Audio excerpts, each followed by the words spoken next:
तर जय महाराष्ट्र मित्रांनो, हे गुजरात नाही तर मुंबईला दहिसरमध्ये असे गुजरातीमध्ये किंवा अन्य भाषेमध्ये बोर्ड लावले जात आहे. तर मित्रांनो, आता आपल्याला नेत्या लोकांची वाट नाही बघायची, तर स्वतः ॲक्शन घ्यायची. तर मी BMCला कॉन्टॅक्ट केला. BMCने मला चांगला रिस्पॉन्स दिला आणि 24 आवर्समध्ये हे बोर्ड काढण्याचं आश्वासन दिलं. तर मित्रांनो, कोणत्या भाषेचा विरोध नाही, कोणत्या माणसाचा विरोध नाही, पण अशी प्रवृत्ती आहे जी आपल्याला आणि मराठी माणसाला, मराठी भाषेला जी दुजाभाव करतात, खाली रेखण्याचं काम करत आहेत, त्या प्रवृत्तीशी आपल्याला लढायचं. आपल्या कोणत्या माणसांना विरोध नाही. या धंदे करा, मोठे व्हा, काही हरकत नाही, पण आमच्या डोक्यावर चढायचं नाही किंवा आमच्या भाषेला, आमच्या महाराष्ट्राचे रूल्स अँड रेग्युलेशन तोडायचे नाही. तर मी कॉन्टॅक्ट केला BMCला.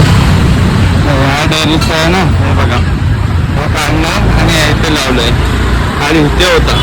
मी BMCला कंप्लेंट केली, ऑनलाईन कंप्लेंट रजिस्टर केली, कॉल केलं, मग त्या लोकांनी ह्याची दखल घेतलेली. मला कोणत्या भाषेचा विरोध नाही, पण महाराष्ट्रामध्ये ही मराठीच भाषा आहे. तुम्ही या धंदे करा, मोठे व्हा, काही प्रॉब्लेम नाही आहे, पण असे मुद्दामच तुम्ही तुमच्या भाषेचा बोर्ड लावणार तर कॉम्प्लिकेशन्स पण वाढतात आणि आपण त्याच्यावर ॲक्शन घेतो आणि घेतलेली आहे. मित्रांनो, लवकरच आपण होत करू लोकांसाठी, मराठी माणसासाठी, मराठीच असं नाही, सगळ्या कष्ट करणाऱ्या माणसांसाठी एक फाउंडेशन काढणार आहे.